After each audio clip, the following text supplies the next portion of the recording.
William Shakespeare nasceu em 1564 sob o céu turvo da Inglaterra elizabetana, uma era em que o mundo não era ideal, mas fervilhava em possibilidades. A rainha Elizabeth I reinava com punho firme e mente aberta, e a literatura, como um animal recém-liberto, corria pelas ruas de Londres, reinventando a linguagem e desafiando o tempo. Por volta de 1590, Shakespeare abandona a família e parte para a capital, não como um herói, mas como um operário da palavra. Sua pena atravessa 2 reinados, Elizabeth I e James I, e em ambos encontra abrigo. Macbeth, escrita provavelmente em 1606, é sua oferenda mais sangrenta ao novo soberano. Ao escolher uma personagem da história escocesa, Shakespeare não apenas homenageia a linhagem do rei, mas também mergulha na psique humana com bisturi e poesia. Macbeth não é apenas uma tragédia, é um tratado sobre o poder, uma autópsia da ambição e uma dança macabra entre desejo e culpa.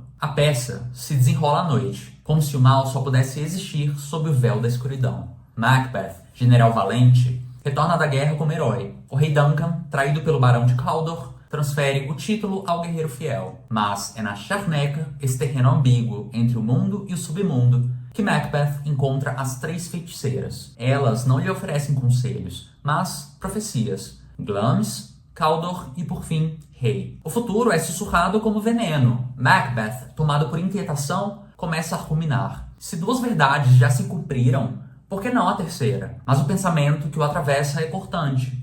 Para ser rei, é preciso matar. E a ideia do assassinato não lhe parece nem boa nem má, apenas inevitável. Lady Macbeth, ao receber a carta do marido, invoca os espíritos, que lhe retirem as qualidades femininas que a encham de crueldade. Ela compreende que o trono não se conquista com flores, mas com serpentes. E assim o casal prepara o banquete da morte. Macbeth hesita, mas Lady o empurra. Teme mostrar-te na realidade o mesmo homem que deseja ser? Ela pergunta como quem exige coerência entre desejo e ação. O rei Duncan dorme sob o teto do traidor. A ceia é farta, os guardas embriagados, e a noite se curva ao crime. Macbeth, antes do ato, é traído por sua própria mente. Vê uma adaga flutuante e ensanguentada que o convida ao assassinato. Nada existe de real, diz ele. Apenas a sanguinária ideia que tramei. A natureza parece morta, e a feitiçaria celebra rituais. Está na hora. Aqui, Shakespeare antecipa Freud. A visão alucinatória, a culpa que se encarna, o corpo tomado por sintomas. Tudo isso ecoa a histeria que só seria nomeada séculos depois. Macbeth é um estudo clínico disfarçado de tragédia. O rei está morto. Os filhos de Duncan fogem, pois sabem que o perigo ainda ronda, que a hipocrisia pode fingir dor com perfeição. O ancião, diante do horror, recorre à metáfora. Um falcão foi abatido por uma coruja. A coruja, símbolo da noite e da sabedoria, aqui é também usurpadora. Macbeth, que deveria caçar ratos, ousa mirar o falcão. E a pergunta se impõe: pode uma coruja tornar-se um falcão? A moral é dura. Não nos tornamos o que desejamos, mas o que conseguimos suportar ser. Macbeth é coroado. A soberania lhe cai como um manto ensanguentado. No mundo dos homens, às vezes, corujas tornam-se falcões. Mas o voo é curto e o céu impiedoso.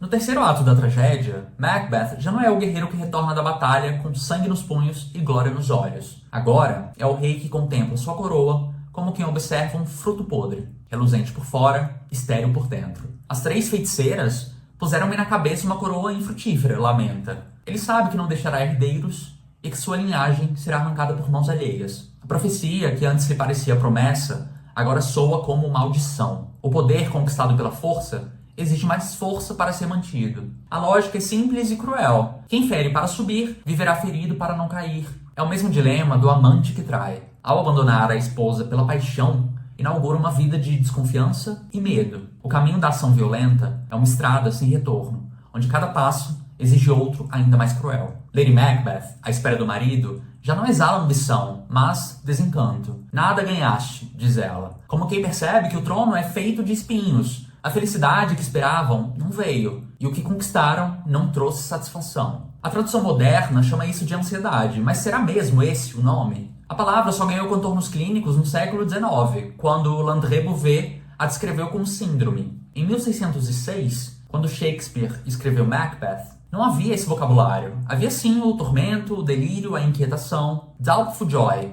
uma alegria que não se permite, que carrega o peso do sangue derramado. Lady Macbeth tenta consolar o marido. O que não tem remédio não merece consideração. Mas Macbeth mastiga pensamentos como quem mastiga ossos. Ele não consegue esquecer. Banquo está morto, mas Fleance vive. E isso basta para que Macbeth não celebre. Lady Macbeth, sempre prática, observa. Se o anfitrião não brinda, os convidados sentem que pagam pela refeição. A cortesia é o tempero da comida. E Macbeth, incapaz de fingir alegria, serve apenas silêncio e tensão. Durante o banquete, Macbeth vê o fantasma de Banquo, ensanguentado, silencioso e acusador. Antes, ele viu uma adaga flutuante. Agora, vê o homem que matou. As alucinações irrompem na vigília, como os sintomas histéricos descritos por Freud e Brauer séculos depois. O histérico sofre sobretudo de reminiscências. O trauma age como um corpo estranho ainda atuante. Macbeth reprime sua reação, mantém o semblante real, mas o corpo fala. A culpa sem saída converte-se em fenômeno somático. A mente, incapaz de suportar o peso do crime, transforma-se em palco de delírios. E há ainda o elemento espiritual. O fantasma de Banquo não é apenas um produto da culpa, mas também da tradição ancestral que reconhece o mundo invisível. O espiritismo, formalizado apenas em 1857, com o Livro dos Espíritos, já era intuído por Shakespeare. Fenômenos espirituais sempre existiram. E Macbeth, ao ver o morto entre os vivos, antecipa uma dor que atravessa séculos. Hoje, quem vê o invisível ainda sofre. Imagine, então, no século XVII. Macbeth não é apenas um tirano. É um homem dilacerado por forças que não compreende, por vozes que não se calam, por imagens que não se desfazem. A coroa que ele carrega não é símbolo de poder, mas de condenação. E o trono, longe de ser assento de glória, é apenas o lugar onde a culpa se senta para jantar.